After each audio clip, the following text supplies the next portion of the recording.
l'histoire va se décomposer en trois grandes parties. Donc Sidi Ifra et Lala Bouchra vont nous présenter quelques notions de chevalerie spirituelle. Ensuite, on pourra échanger à travers quelques petites questions. Dans un second temps, nous aurons l'interprétation de quelques chants de Sama, donc les chants soufis. Et enfin, il y aura un troisième acte où on pourra échanger de manière un petit peu plus conviviale autour d'un thé et d'un café au niveau du buffet à l'extérieur. Donc voilà, je vais laisser la parole à Sidi Ifra.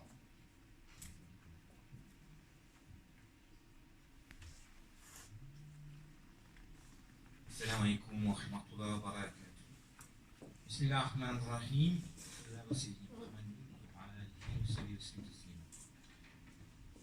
Pour aborder et présenter les quelques notions de chevalerie spirituelle qui vont suivre, j'ai largement utilisé l'ouvrage Foutoua, traité de chevalerie soufie, de Sidi Fawzi Skali, docteur en anthropologie, ethnologie et sciences de religion, et disciple de la Tariqa Qadariya Bouchichia.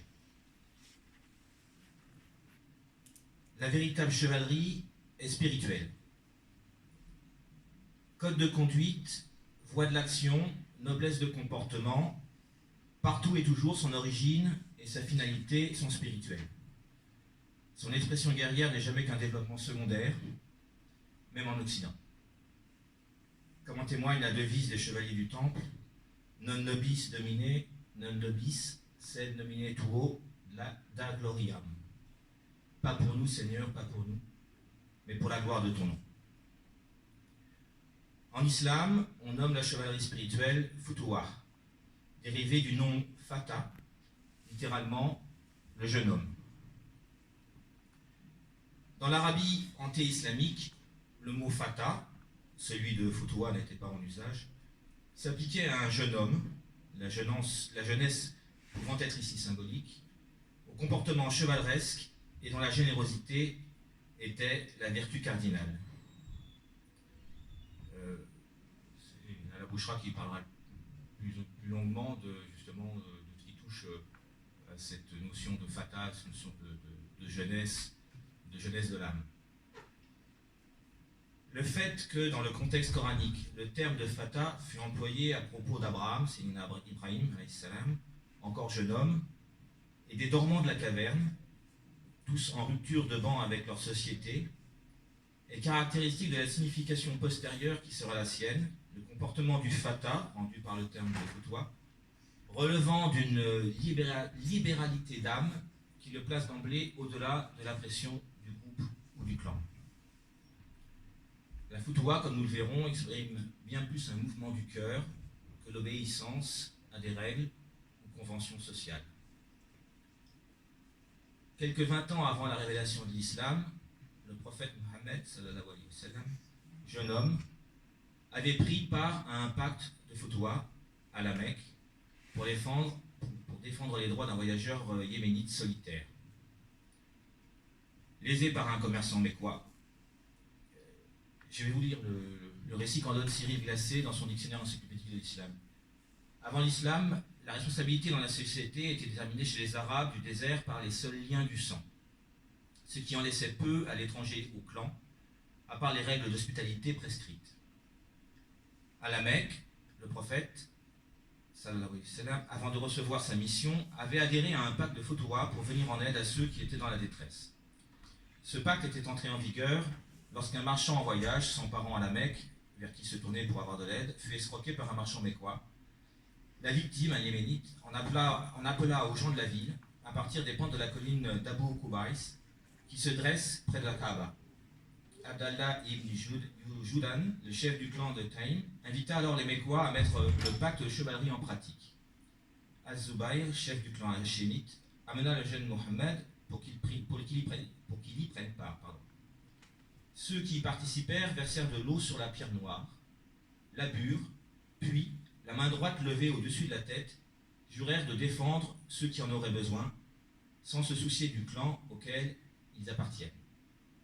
Le serment fut appelé le Hilf al-Fudul, serment de vertu. Le Mécois qui avait causé du tort aux Yéménites fut obligé de faire amende honorable, et par la suite, le prophète sallam a dit « J'étais dans la maison d'Abdallah ibn Joudan et partie prenante d'un pacte si excellent que je n'aurais pas échangé ma place pour un troupeau de chameaux rouges. Et si maintenant que l'islam est advenu, vous m'appelez à prendre part au même pacte, j'y répondrai avec joie. Ce qui montre l'importance que le prophète accordait à cette réalité du pacte de chevalerie. Au Xe siècle, 4e siècle de l'Hégire, Abu Abd al-Rahman al-Sulami, écrivain soufi ayant une grande science du hadith, va écrire un traité de foutwa dont voici quelques brefs extraits. Alors, en réalité, ce traité de foutwa comporte 5 livres qui sont une suite de sentences rapportées par des hadiths, paroles du prophète ou de la sunna, ou qui relatent des interventions, des paroles de grands soufis, de personnes reconnues pour leur piété et leur science spirituelle. Je vais vous en dire quelques-uns pour vous donner une idée un peu de... Mais c'est vraiment une suite, c'est assez particulier. Gloire à Dieu qui a clarifié devant nous les chemins de la foutwa en lesquels s'accomplit toute vertu. Lui qui l'a placé au-dessus de toute turpitude ou défaut et élevé au plus haut. C'est cette voie qu'ont suivi ses prophètes envoyés et ceux, parmi ses serviteurs, qu'il a élus et rapprochés. Tous ceux dont le nom a été inscrit sur les pages pures du livre de la sincérité, ceux pour lesquels s'est ouvert le chemin de la vérité, et s'y sont engagés, évoluant à travers ces étapes et degrés. Tu m'as demandé ce qu'est la foutwa. Sache que celle-ci est la conformité à l'ordre divin, l'abandon de toute bassesse, la réalisation d'un comportement sublime, de vertus intérieures et extérieures, secrètes et publiques. Il n'est pas d'état ni de moment qui n'ait sa propre foutwa.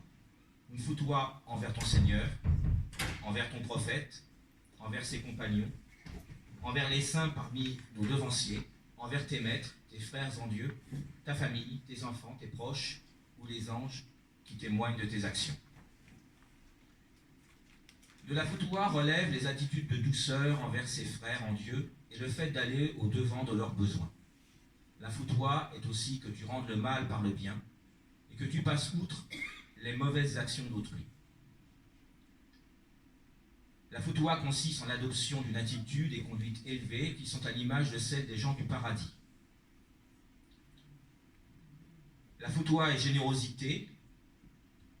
Il nous a été rapporté d'après Aïcha, que Dieu soit satisfait d'elle, que l'envoyé de Dieu a dit « Le paradis est la demeure des hommes généreux ». La foutwa est un comportement ouvert et jovial envers les frères en Dieu avec lesquels on se retrouve. La foutwa est de supporter tes épreuves dans un effort continuel pour progresser dans la voie. La foutwa est de se tenir loin de toute flatterie. Je donne quelques exemples. Alors, le plus souvent, il y a une illustration de ces sentences qui est soit en rapport avec un hadith, soit en rapport avec des personnes de l'entourage du prophète sallallahu alayhi wa sallam qui ont déclaré ou qui ont vécu des situations pour illustrer chaque sentence. La foutwa est de ne point rejeter un disciple à cause de ses erreurs ou juger un homme sur l'apparence de ses bonnes actions. Donc, la foutwa se trouve dans la beauté de ta relation intime avec Dieu et dans le fait de désirer pour tes frères ce que tu voudrais pour toi-même, ou bien plus encore, de les préférer à toi-même. On va voir que dans ces sentences, certaines apparaissent comme étant vraiment l'expression d'un comportement, d'une action, et d'autres sont bien plus l'expression d'une attitude intérieure.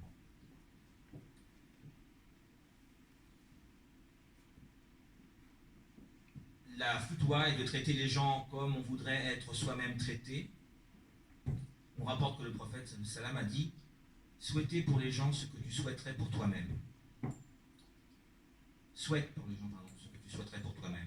Et dans un autre hadith, « Donne à ces gens ce que tu aurais voulu qu'on te donne à toi-même ». Un homme est venu trouver Ibn Yazdaniyar et lui dit « Conseille-moi ». Il lui répondit « Juge les autres comme tu souhaiterais qu'il te juge toi-même. Là, on a plutôt l'aspect de comportement envers les autres, mais il y a aussi la foutoua et l'émigration vers Dieu de tout ton cœur et de tout ton être. On nous a rapporté qu'Abou Bakr al-Tasmatani a dit « Celui d'entre vous qui est fidèle au livre saint et aux traditions du prophète, qui de lui-même se détourne du monde et de ceux qui y habitent avec constance et sincérité et émigre vers Dieu, de tout son être et de tout son cœur, aura atteint son but en foutoua. » La foutoua est une exigence de sincérité envers soi-même, de sorte que l'on se détourne de ce qui occupe les autres hommes. Il m'a été rapporté qu'Abou Bakr al-Tasmatani a dit « Celui qui établit une relation sincère avec Dieu se détourne par là même des choses de ce monde. » La foutoua est que tu ne sois détourné de Dieu par aucune chose de ce monde ou de l'au-delà. Rabia a dit « Ô mon Dieu, mon seul souci en ce monde est de me souvenir de toi, et pour l'au-delà, mon seul désir est de te voir. Après cela, fais de moi ce qui te plaira. » La foutoua est de passer du savoir à la connaissance, et de la connaissance au dévoilement, et de celui-ci à la contemplation de l'essence divine, en ayant la certitude cependant que personne ne peut atteindre cette connaissance dans son absolu. La foutoua est revivification intérieure par le souvenir de Dieu, et revivification extérieure par la conformité aux prescriptions divines. On voit apparaître dans ces illustrations et citations, en quelque sorte, les deux faces de la foutoua, en vérité deux faces inséparables, une intérieure et l'autre extérieure, comme l'illustre ce dialogue entre deux soufis, Abu Hafs et Junayd. Pour moi, la foutoua, la chevalerie spirituelle, consiste à abolir la vision de l'ego et à rompre tous les liens autres que la relation directe avec Dieu, dit Junayd. Ce que vous dites là est très beau, répondit Abu Hafs. Mais pour moi, la foutoua consiste à agir avec droiture et ne pas exiger d'autrui qu'il en fasse autant. En parlant de foutoua, Junayd décrit le comportement intérieur et Abu Hafs le comportement extérieur qui en est la conséquence. Ce comportement extérieur n'est réalisable que parce que précisément le fata n'a plus de regard sur son propre ego ou sur autrui, mais porte toute son énergie spirituelle qu'il m'a vers Dieu seul. C'est donc en ce sens que la foutoua est ici autre chose qu'une simple attitude morale. Elle est certes un esprit de sacrifice, mais conduit par une conscience supérieure, dépassant les limites de l'individualité. Allant dans le prolongement des sources scripturaires, toutes ces définitions tentent à montrer que la foutoua est un mode de réalisation spirituelle, qui consiste en un dépassement continuel dans le comportement intérieur et extérieur des limites imposées par le moi individuel et social.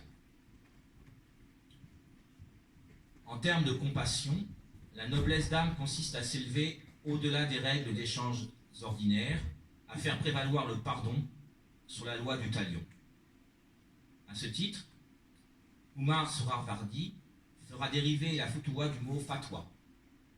Dans le sens large, ce terme se rapporte à la question de savoir quel est le comportement conforme à la loi divine.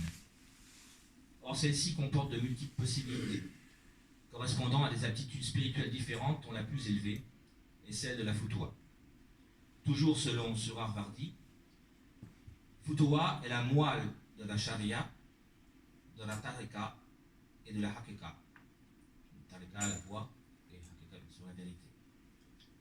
Ainsi, elle apparaît dans son aspect intérieur, comme l'essence, la moelle, et le degré le plus élevé de toute initiation. La foutoua est tout à la fois une réalité spirituelle et un mode de comportement éthique. On peut même avancer que la noblesse de comportement est l'expression, en acte, d'une réalité intérieure, d'une réalisation spirituelle. On peut envisager que dans la continuité d'un mouvement de ta'akuk, mouvement de réalisation spirituelle vers al-haq, s'opère un mouvement de takhaluk vers les créatures, al-khalq, le terme takhalouk évoquant directement celui de la fatwa.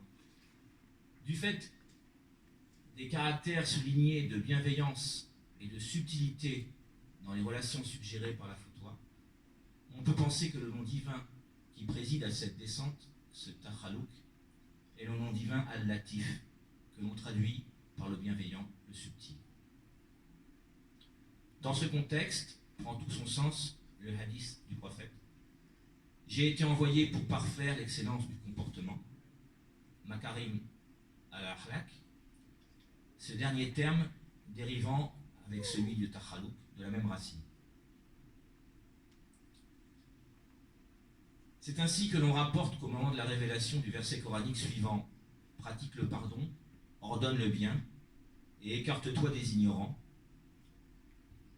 l'archange Gabriel, Jibril, est venu trouver le prophète et lui a dit: Ô Mohammed, je t'ai apporté l'excellence du comportement.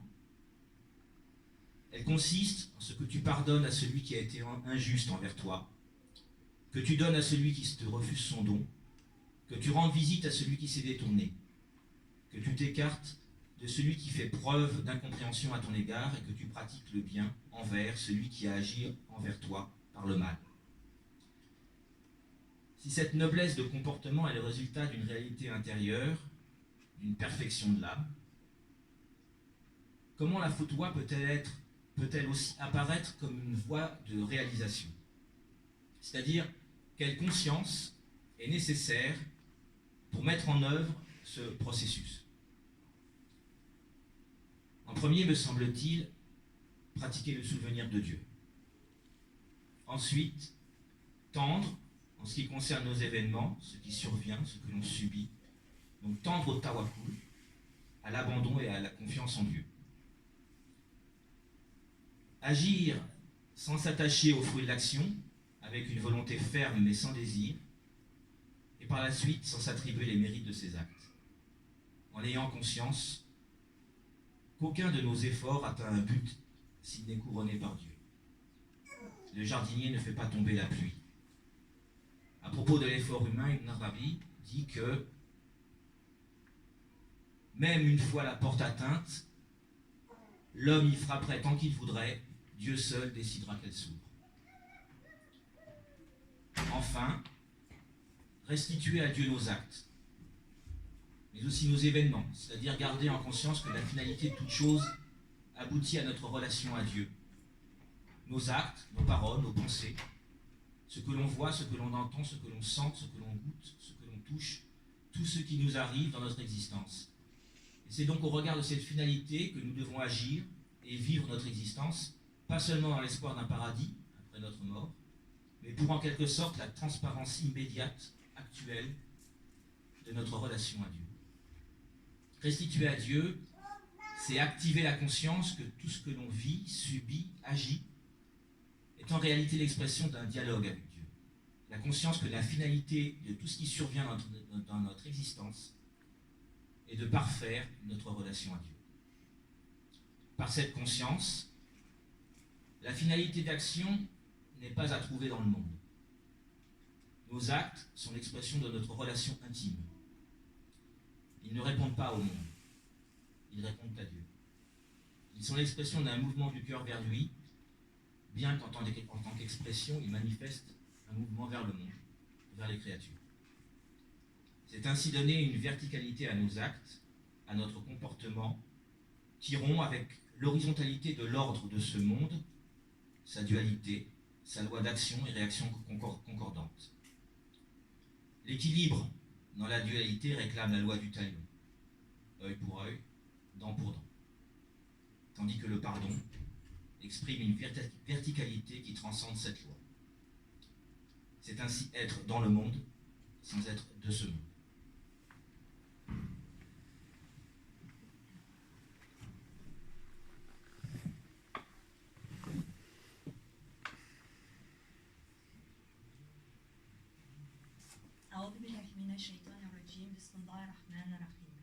La fatwa, nous dit-on, se manifeste par une jeunesse intemporelle de l'âme. Et donc, on a voulu s'interroger un petit peu sur, sur ce que représente cet aspect de la Foutoua, cette jeunesse de l'âme. Donc la jeunesse de l'âme, en fait, c'est la capacité, donc pour l'âme, de rester consciente de sa dépendance à Dieu, tout en se tournant vers le monde et en agissant dans le monde. Donc intérieurement, l'âme est consciente qu'elle demeure dans la paix intérieure de l'unité divine, et extérieurement, elle est animée par un mouvement d'amour vers le monde. Et ce mouvement d'amour a son origine, en fait, dans le mouvement d'amour de Dieu pour le monde. Ce mouvement peut être appréhendé un peu comme une force expansive, une force entière, qui prend racine au centre de l'être et qui n'a pas de but déterminé. Ce mouvement se renouvelle sans cesse, et comme il n'a pas de but déterminé, il est apte à se couler dans toutes les formes. Il ne se fige pas, il est inépuisable. C'est ce qu'exprime l'idée de jeunesse, donc de cette jeunesse de l'âme. Donc on appelle Fata, en arabe, un être qui manifeste, qui incarne cette jeunesse de l'âme. Il est en général figuré, comme le disait Sidi Ifra, par un personnage qui est un jeune homme donc caractérisé par un courage et une générosité hors du commun. Cette générosité s'applique indifféremment à tous les êtres que rencontre le Fata, parce qu'effectivement, il n'a pas de but déterminé, donc en quelque sorte, il s'adapte à ce qu'il rencontre en fait. La tradition islamique fait mention, donc c'est dans le Coran, de plusieurs figures de Fata. Donc il y a Sidna Ibrahim, les dormants de la caverne et le serviteur de Moïse. Là donc on va s'attacher plutôt à l'histoire des 7 dormants de la caverne, donc qui est relatée dans la sourate de la caverne, la sourate numéro 18, et donc qui apporte beaucoup d'éléments qui permettent d'éclairer un peu la notion de Fata et la notion de Foutoua. Donc les circonstances de révélation de ces versets sont les suivants. Donc les Quraysh à cette époque-là voulaient confondre le prophète Mohammed salam, et mettre en doute donc sa légitimité prophétique. Et pour cela, ils lui demandent de répondre à une question portant sur le nombre des dormants de la caverne et aussi sur la durée de leur séjour dans la caverne. Et ils espèrent bien sûr que Sayyidina Mohammed salam ne pourra pas répondre à cette question et donc que tout le monde verra qu'il n'a pas la légitimité prophétique. Et Sayyidina Mohammed salam attend la révélation qui lui permettra de répondre à cette question, et ça prend un peu de temps. Et donc au bout de quelques temps, il reçoit quand même les versets relatant l'histoire des dormants de la caverne. Et donc cette histoire, c'est une histoire un peu mystérieuse, un peu merveilleuse, et elle est présente également dans la tradition chrétienne sous le nom des 7 dormants d'Éphèse. Voilà, donc cette histoire est la suivante. Donc des jeunes gens qui sont en nombre indéterminé se réfugient dans une caverne pour échapper aux habitants de leur région. En effet, les habitants de leur région sont tombés dans l'oubli de l'unité divine, donc ils sont complètement égarés. Et les jeunes gens sont persécutés, et pour leur échapper, ils vont se réfugier donc dans une caverne et être plongés dans un sommeil merveilleux. Il est dit que ce sommeil va durer 309 années en comptage humain. Mais en fait, pour les dormants, pour ces jeunes gens, il semble ne durer qu'une seule journée. Ils sont ensuite ressuscités, et il est dit dans le Coran qu'ils sont ressuscités afin de confronter ce qu'ils vont dire de leur histoire et ce que vont en dire les habitants de la région. Et donc on va voir que leur connaissance à eux est une expérience directe et lumineuse, et qu'elle s'oppose à ce qu'ont perçu les habitants de la région, et qui est beaucoup plus une connaissance influencée par leur mentalité, par leur façon de voir particulière en fait. Ensuite, donc, après avoir été ressuscité, l'un des dormants se rend au village pour y acheter de quoi se nourrir et échanger avec les habitants. Et le fruit de ces échanges, c'est que les habitants de la région vont être transformés. Ils vont comprendre finalement simplement en échangeant avec les dormants de la caverne, en les connaissant mieux, ils vont comprendre la nature de leur relation à Dieu. Ils entrevoient leur proximité de Dieu et par le même d'ériger un sanctuaire au-dessus d'eux, donc ils leur reconnaissent cette proximité de Dieu. Le prophète sallallahu alayhi wa sallam, c'est dit dans le Coran, doit répondre ainsi au Quraysh concernant les dormants de la caverne. Et là je cite donc le Coran, dit « Mon Seigneur connaît leur nombre, mais il en est peu qui le sachent. Ne discute donc pas âprement à leur sujet et ne demande l'avis de personne. Dit « Dieu sait parfaitement combien de temps ils sont restés. Le secret des cieux et de la terre lui appartient, et c'est par lui que tu dois voir et entendre.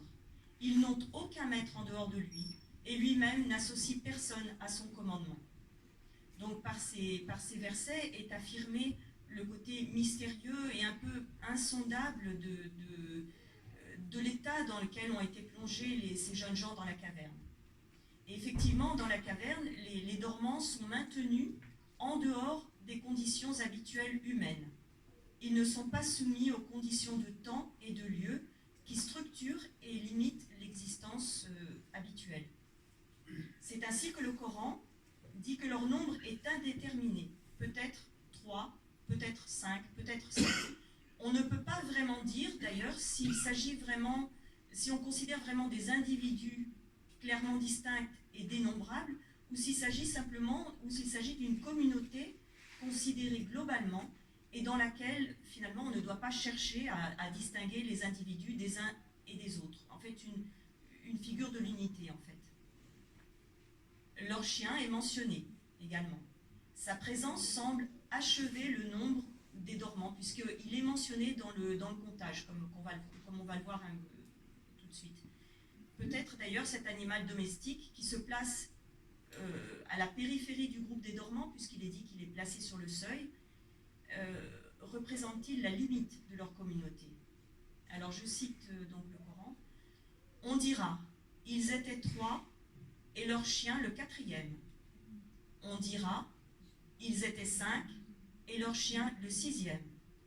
On dira encore, en cherchant à percer le mystère, ils étaient 7 et leur chien le 8e. Et l'on conçoit qu'effectivement ce mystère n'est pas vraiment fait pour être percé. Voilà, on voit également que le déroulement du temps est aboli pour eux. On a parlé, donc j'ai dit qu'ils étaient restés 309 années, on parle de 309 années de sommeil, et à eux, ces 309 années leur apparaissent comme un instant. Et donc là, je cite encore le Coran. L'un d'entre eux dit, et donc là, on parle d'un habitant de la région, combien de temps êtes-vous restés ici?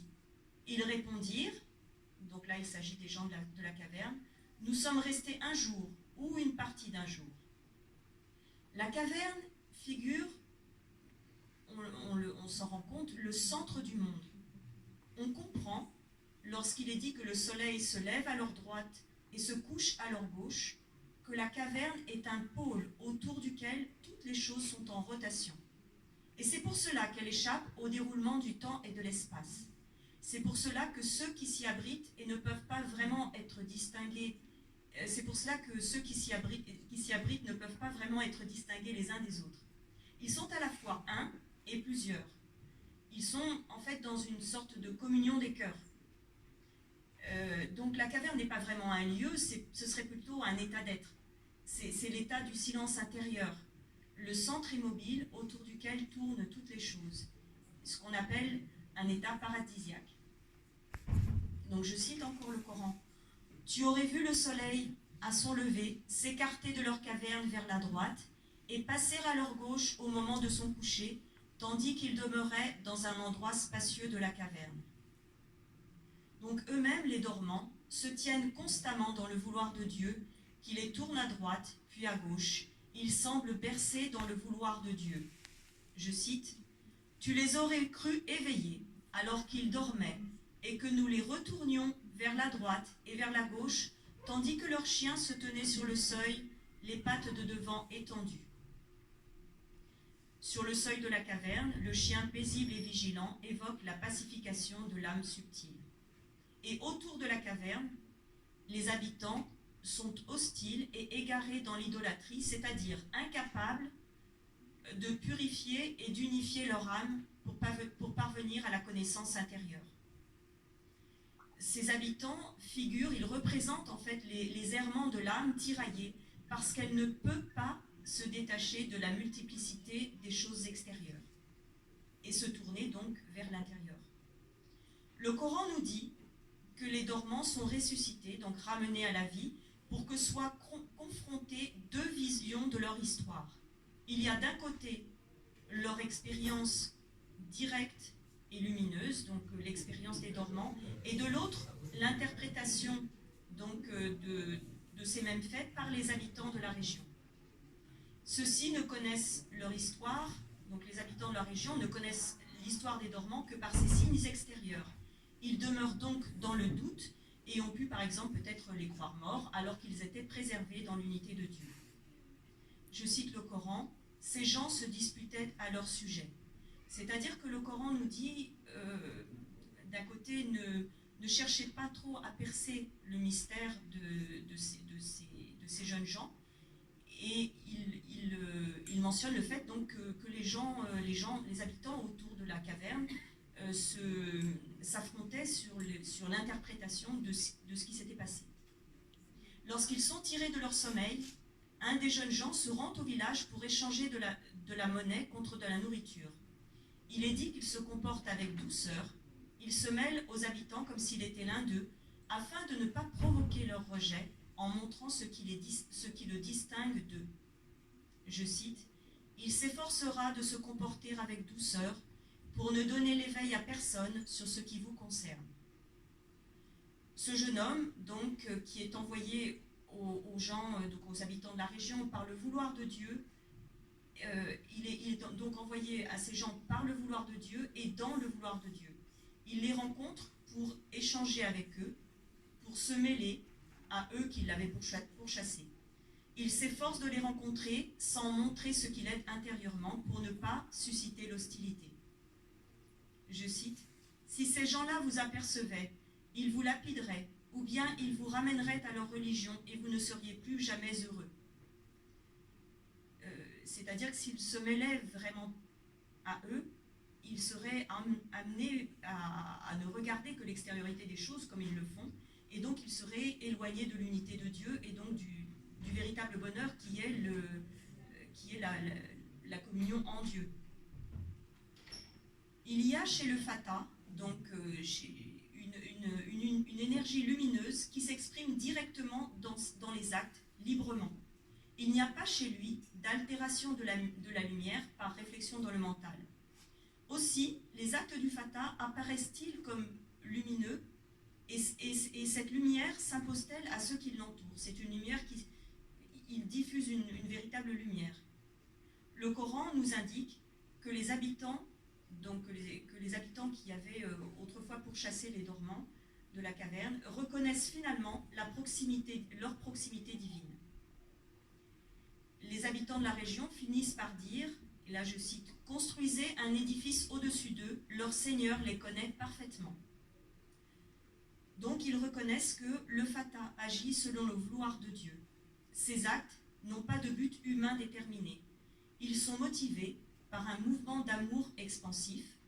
Le Fata agit spontanément et il ne se préoccupe pas des points de vue humains. Ces actions, donc, ne peuvent pas être évaluées par les critères humains et elles sortent complètement du domaine de ce qui est compréhensible par la raison. Aussi le Fata est-il connu pour ses actes étonnants qui ne se soumettent à aucun code limitatif. Ces actes sont l'expression pure du vouloir de Dieu en lui, ils en ont la spontanéité, ils en ont la beauté, ils en ont la force. De nombreuses anecdotes font ressortir le courage et la générosité du Fata, qui n'ont aucune mesure avec les comportements humains habituels. Ils sortent du cadre des relations interpersonnelles marquées par les limites de l'âme individuelle. Dans le Coran, on voit que les habitants de la région sont transformés par les échanges avec le Fata. Auparavant, leur mouvement les portait à la dispersion, et leur conscience était absorbée par la multiplicité des choses et était devenue incapable de se tourner vers l'intériorité. Et là, ils ont pris conscience que le fata se tient extérieurement dans le vouloir de Dieu et intérieurement dans l'unité de Dieu. Et donc, on comprend ainsi qu'en portant leur regard sur lui, ils se tournent eux-mêmes vers l'unité de Dieu. Le fata, en effet, rend actuelle la présence de Dieu dans la multiplicité des choses. Et il le fait dans ses actes, c'est-à-dire que chacun de ses actes est un reflet direct de l'unité divine. Les doutes, les hésitations, la dualité du mental n'affectent pas sa manière d'agir. Le fata témoigne de la permanence et de l'actualité de l'unité divine. Il en témoigne directement en chacun de ses actes. Son témoignage n'est pas une parole, mais un acte qui épouse la miséricorde de Dieu, un acte véritablement de descente miséricordieuse. Il n'y a pas de discours possible autour de la personne du fata, car son comportement échappe à la dualité du discours. Et le fata transforme le monde par imprégnation intime. Il incarne l'amour parfait qui est en Dieu et qui s'exprime par le mouvement d'amour de Dieu pour les créatures. D'une certaine façon, les actes du fata peuvent nous paraître héroïques, car ils apparaissent supérieurs aux capacités humaines, ils apparaissent un peu comme un dépassement des facultés humaines. Nous pourrions donc avoir tendance à considérer le fata comme un héros et à regarder ses actes comme des modèles de conduite, certes un peu difficiles à imiter, mais vers lesquels nous voudrions tendre. Et en fait, les actes du fata ne lui appartiennent pas. Le fata participe à la futua, il ne s'approprie pas la futua, ses actes ne lui appartiennent pas. Nous ne pouvons donc pas les imiter, car ils sont conditionnés par des circonstances qui ne sont pas les nôtres. Imiter les actes du fata serait ignorer la véritable nature de ces actes. Peut-être qu'une simple imitation irait même à l'encontre d'un authentique mouvement d'actualisation de la présence divine. En revanche, le personnage du fata nous indique comment nous positionner, nous, de façon juste dans le vouloir de Dieu, comment actualiser le vouloir de Dieu, comment agir, comment nous comporter ici et maintenant. Aussi peut-être, pour actualiser l'idée de la futua, pour la rendre peut-être plus accessible et tangible, on peut préférer au terme de futua le terme de bel agir. Ce bel agir exprime un mouvement conforme à l'équilibre et à l'harmonie. Il est une participation au mouvement d'amour divin qui sous-tend l'existence dans son ensemble.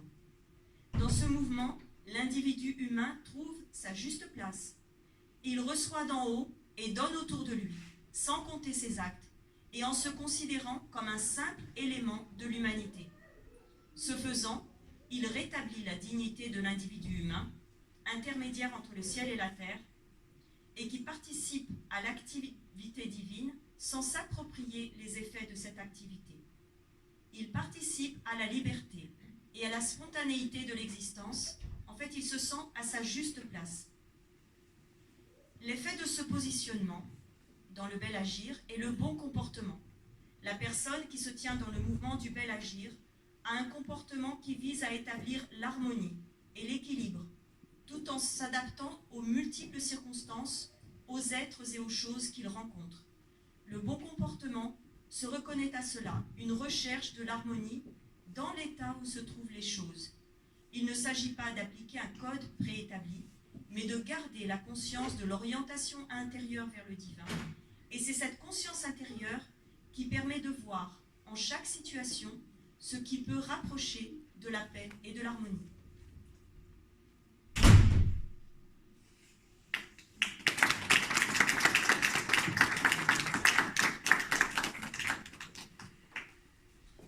Merci Sidi Ifra et Lala Bouchra pour leur intervention.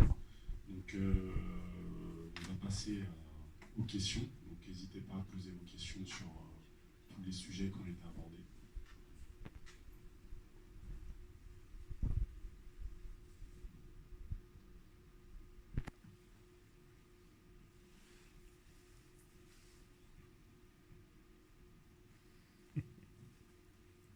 Pas l'air d'y en avoir beaucoup. j'avais une petite question.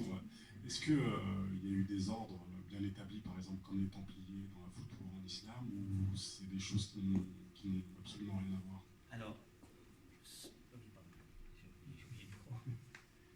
je ne suis pas un historien ni un érudit de ces questions, mais effectivement, dans le livre de Fawzi Skali, il parle de... D'abord, on voit qu'il y a eu comment, une réalité de la chevalerie spirituelle avant l'islam.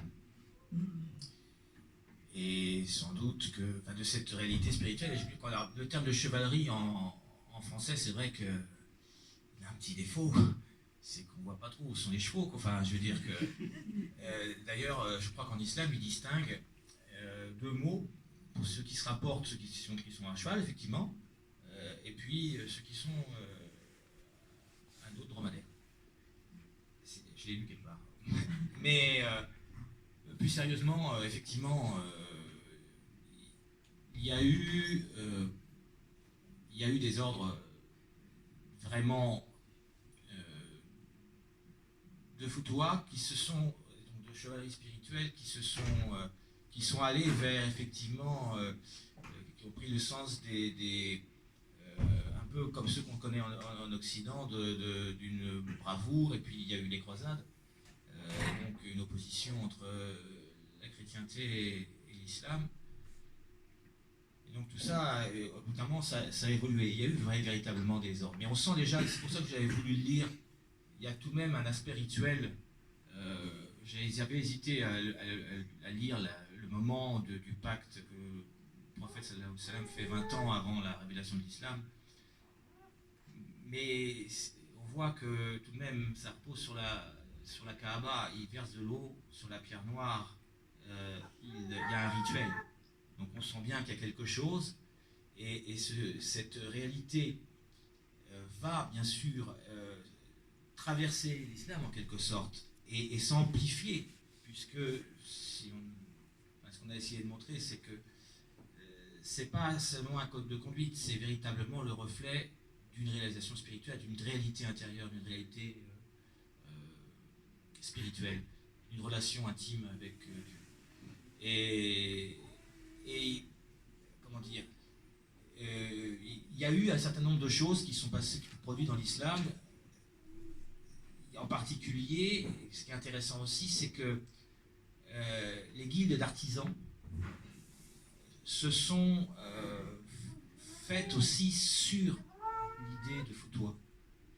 Il y a quelque chose qui est intéressant parce que il y a quelque chose qui est aussi comme ça, qu'il y a eu des choses comme ça en Occident. On sait que les tailleurs de pierre, les compagnons avaient finalement un rapprochement entre une conduite extérieure et une réalité intérieure, une réalisation, et qui utilisaient leur métier comme élément opératif de leur réalisation spirituelle, de leur réalisation de leur intimité avec l'être profond. Et ça, a priori, bien que je ne sois pas très calé là-dessus, il y a eu cet aspect en islam aussi, donc aussi bien sûr le côté guerrier est apparu, et il y a eu des ordres. Alors il en cite quelques-uns, Fawzi Skali, je ne les ai pas tous retenus, et semble-t-il dans une région qu'il donne de Khurasan ou des choses comme ça. Ce serait à voir dans ce livre ou une autre édition. Est-ce que je peux en dire? Il y a d'autres questions?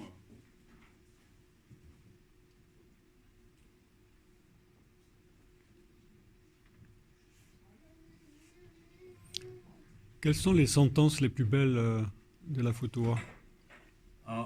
Pour moi, les sentences les plus... Enfin, il y en a beaucoup. Après, c'est... comment dire?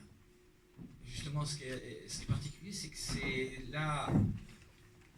Ce qu'on rend compte, c'est que c'est à chaque fois fait, comme tu l'as dit, c'est une attitude... C'est pas un code préétabli. C'est une attitude spontanée. Et donc, c'est pour ça qu'il y en a 5 livres de ces sentences. Personnellement, j'aime celles que j'ai citées, qui sont celles de la rencontre de Junayd et Abu Hafs, qui sont donc deux deux soufis du 9e siècle, me semble-t-il, et en particulier Abou Hafs, il a aussi une grande connaissance d'un courant qu'on appelle la Malamatiya, qui est encore un autre rapport comment dire, de l'intériorité et de l'extériorité, puisque les Malamati, on les appelle les gens du blâme, c'est-à-dire que eux, ils ne montrent rien, de leur état intérieur. À la différence du Fata, peut-être, où on voit que sa lumière diffuse quelque chose dans son comportement, la noblesse de son comportement est le reflet de sa réalité intérieure. Chez le Malamati, il y a au contraire une réserve, et on dit qu'ils cachent, on les appelle les gens du blâme, parce qu'ils vont même peut-être jusqu'à ne pas cacher le mal ou se mêler, se donner une apparence un peu grossière, de telle sorte que rien de ce qui est en vérité leur faveur divine n'apparaît à l'extérieur. Et Abou Hafs avait cette connaissance à la fois, semble-t-il, de la Malamatiya et de la Foutwa. Mais, et c'est pour ça que ce qui est intéressant, c'est que si on reprend ce que je vous ai lu, je ne sais plus où c'est, puisque Junayd, lui, exprime la Foutwa en disant l'aspect intérieur, c'est-à-dire que je sais plus où c'est donne attendez, c'est avant, je suis perdu. C'est la page 4. Oui, il dit pour moi la Foutwa consiste à abolir la vision de l'ego et à rompre tous les liens autres que la relation directe avec Dieu.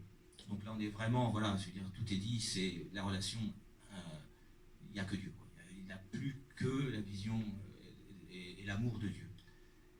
Et Abou Hafs, qui a ce côté un peu justement Malamati, de cacher, lui il va donner que le comportement extérieur.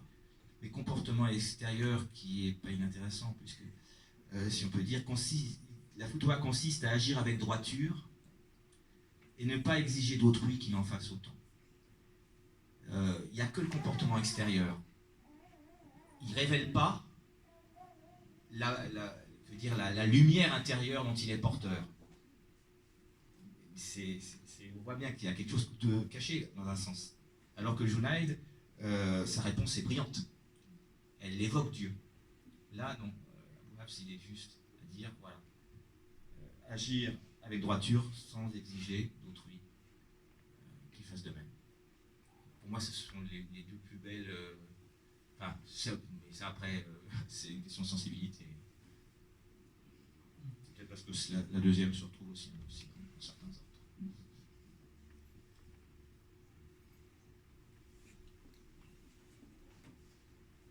Donc, nous allons passer au samah, donc au chant spirituel, juste le temps de s'installer, puis nous débuterons avec les chants.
الله لا إله إلا الله لا إله إلا الله لا إله إلا الله لا إله إلا الله لا إله إلا الله لا إله إلا الله لا إله إلا الله لا إله إلا الله لا إله إلا الله لا إله إلا الله الله الله الله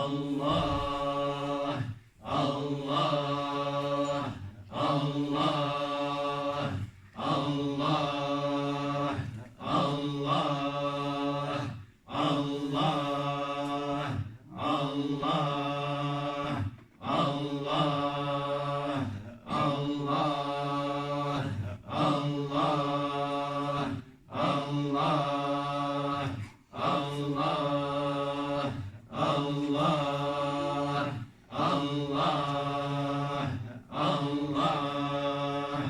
الله الله الله الله مولانا الله بفضلك كل الله الله مولانا الله بفضلك كل أشرقت شمس التجلي من سنطها الأجل وأضاء الكون أنسا فعليه ربي صلي الله الله الله مولانا الله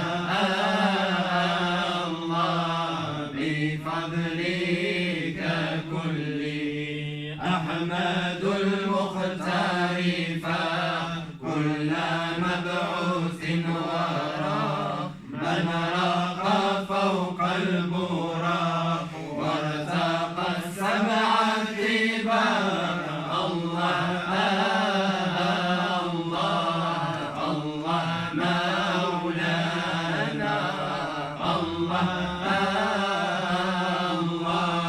بفضلك كل شمس فضل ومقام ووقار واحترام خير مبعوث إمام قد رقى أسمى محلي الله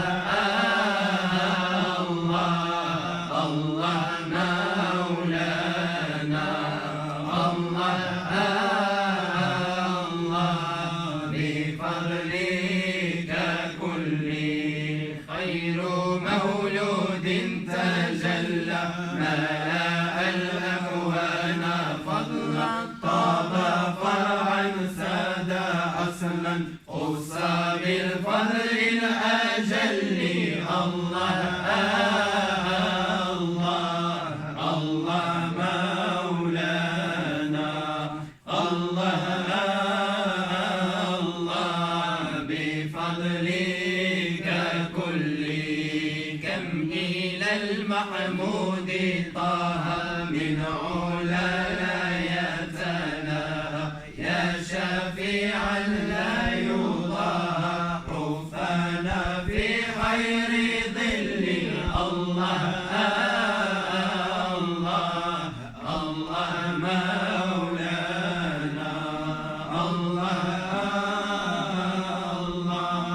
بفضلك كل ما لها إلا محمد سيد الكونين أحمد عند ربي ليس يجحد فعسى يرحم ذلي الله الله الله مولانا الله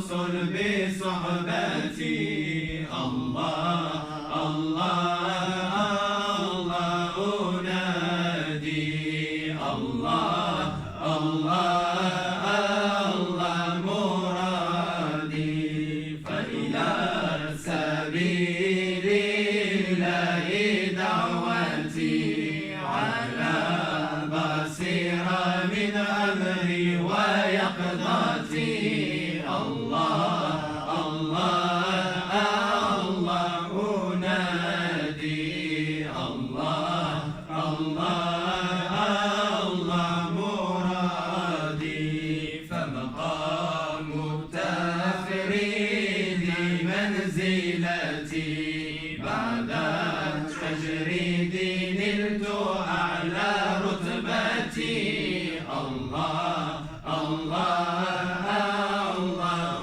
أنادي الله الله الله مرادي فمن جاء قاصدا يسعى لحضرتي أزوج به بحر التوحيد بهمتي الله الله الله أنادي الله الله الله مرادي إلى حزب الديان حار العقل مني إني هائم والآن غريب عن عيني كنا وأما الآن سرنا عن الكون لا جهة مكان ندري فيها وطني الله الله الله الله يا مولانا الله الله الله والفضل من الله لا فضل أركان حيث نهى بدني علي مثلي حيران فيما وقع مني اتركني يا إنسان لا تسألني عني لو تعلم بما كان في الغالب تعذرني الله الله الله الله يا مولانا الله الله الله والفضل من الله غاب الفرق الملوان وظهر غيره عني تيأني بالبيان ربي أحسن عوني لا نرى في الأكوان وفي نفسي مني إلا ذات الرحمن قرت بها عيني الله الله الله الله يا مولانا الله الله الله والفضل من الله يرى الأكوان وجه الفتان حير الأكوان وجه الفتان حبيب الرحمن أنسن الأحزان حير الأكوان وجه الفتان حير الأكوان وجه الفتان حبيب الرحمن أنسن الأحزان صافت النظرة طابت الحضرة صافت النظرة طابت الحضرة جاءت البشرى لأهل الله حير الأكوان وجه الفتان حير الأكوان وجه الفتان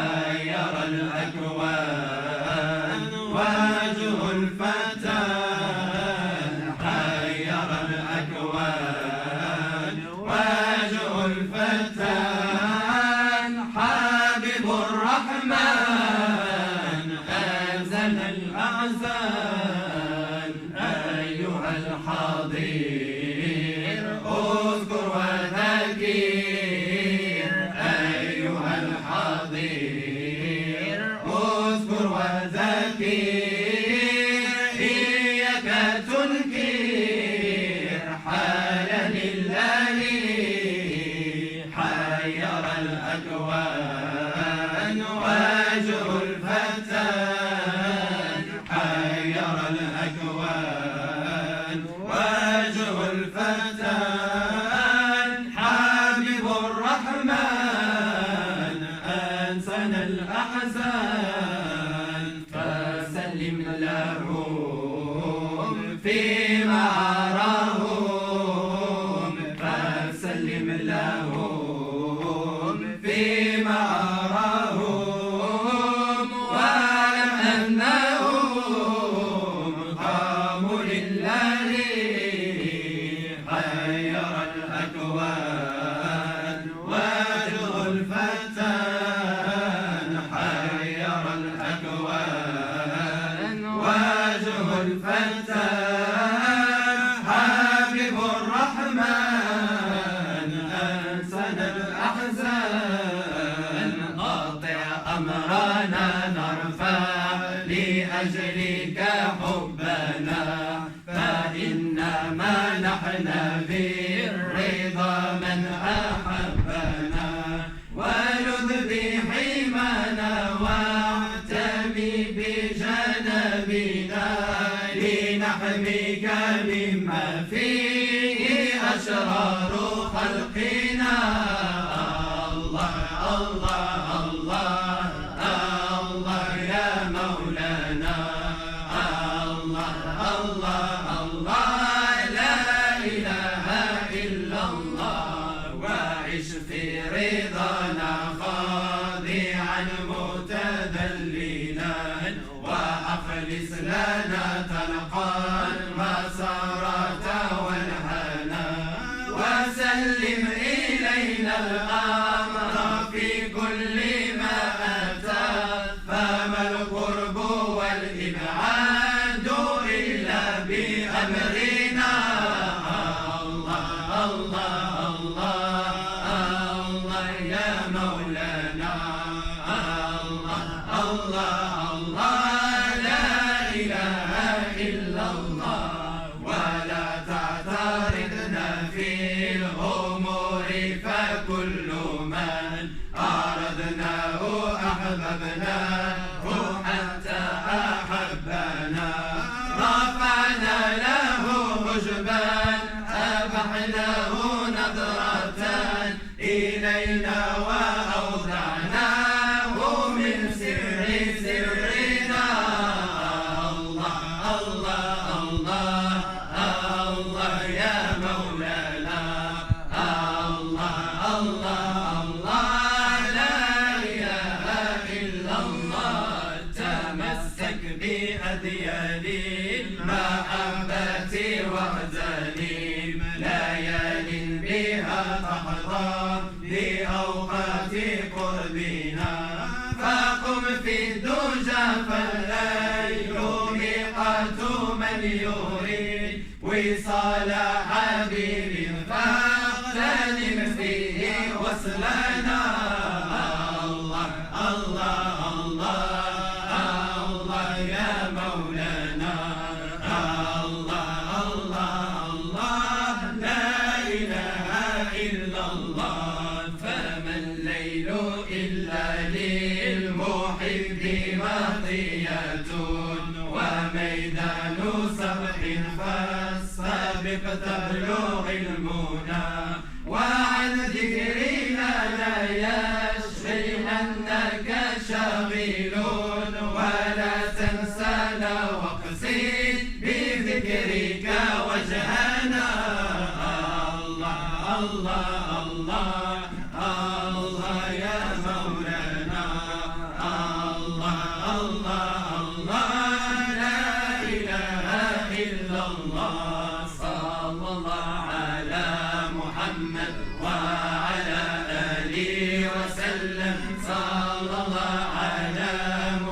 محمد وعلى آله وسلم صلى الله على محمد وعلى آله وسلم صلى الله على محمد وعلى آله وسلم نار شوقي أغرقتني ولربي شوقتني لجمالي أخضعتني فاعتبرا يا إنسان صلى الله على محمد وعلى آله وسلم صلى الله على محمد وعلى آله وسلم تجلى الحب لقلبي فاقتسيت كاس حبي أنا عاشق لربي هو الرحيم الرحمن صلى الله على محمد وعلى آله وسلم صلى الله على محمد وعلى آله وسلم شاربت من الصفاء كؤوسا من البهاء فذقت سر الفناء وتم لي الإيقان صلى الله على محمد وعلى آله وسلم صلى الله على محمد وعلى آله وسلم لا يذوق طعم حبي إلا عارف لربي بشرى من فاز بقربي وجلت له الأكوان صلى الله على محمد وعلى آله وسلم صلى الله على محمد وعلى آله وسلم الله الله الله الله الله يا ربي الله الله الله الله الله يا ربي الله الله الله الله الله يا ربي الله الله الله الله الله يا ربي يا من تريد تدري فني فاسأل عن الألوهية أما البشر لا يعرفني أحوالي عنه غيبية الله الله الله الله الله يا ربي الله الله الله الله الله يا ربي اطلبني عند التداني من وراء العبودية أما الظروف والأهوال ليس لي فيها بقية الله الله الله الله الله يا ربي الله الله الله الله الله يا ربي إني مظهر ربني والحال يشهد علي أنا فياض رحمني ظهرت في البشرية الله الله الله الله الله يا ربي الله الله الله الله الله يا ربي والأصل مني روحاني كنت قبل العبودية ثم عدت لأوطاني كما كنت في حرية الله الله الله الله الله يا ربي الله الله الله الله الله يا ربي لا تحسب أنك تراني بأوصاف البشرية فمنها فيها معاني لوازم روحانية الله الله الله الله الله يا ربي الله الله الله الله الله يا ربي فلو رأيت مكاني في حضرة القدسية تراني ثم تراني وحيدا بلا غيرية الله الله الله الله الله يا ربي الله الله الله الله الله يا ربي لكن الحق كسني لا يصب أسرك إلي تراني ولا تراني لأنك خاف علي الله الله الله الله الله يا ربي الله الله الله مسار الإيمان وانظر نظرة صافية فإن كنت ذا إخواني عساك تعثر علي الله الله الله الله الله يا ربي الله الله الله الله الله يا ربي. اللهم صل على سيدنا محمد الذي نزعه من جلالك وعين من جمالك فأصبح خير من منصورا وعلى آله وصحبه وسلم الحمد لله على ذلك سبحان ربك رب العزة عما يصفون وسلام على المرسلين والحمد لله رب العالمين. لا إله إلا الله لا إله إلا الله لا إله إلا الله الله يا مولانا لا إله إلا الله لا إله إلا الله لا إله إلا الله الله يا مولانا جيت صاير جيت انظر داركم دار كبيرة يا سيدي جيني نفطر جيت ندير خميرة لا إله إلا الله لا إله إلا الله لا إله إلا الله شافعنا رسول الله.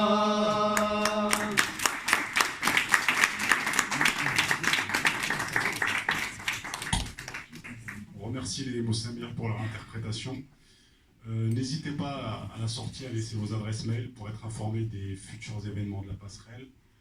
Donc dans un futur proche, le prochain atelier sera le 30 avril. Par la suite, donc au mois de mai, pour le Ramadan, on organisera un iftar. On n'a pas encore... Pardon ? Le 4 avril, pardon. Par la suite, pour le Ramadan, pour l'iftar, on organisera donc un repas qu'on partagera ensemble, vraisemblablement à l'église Saint-Michel, donc on vous tiendra au courant. N'hésitez pas à laisser vos adresses mail pour être tenu informé des futures manifestations. Donc je vous invite à aller derrière pour qu'on puisse échanger autour d'un thé, d'un café, pour un moment un petit peu plus convivial. Merci à tous et bonne soirée.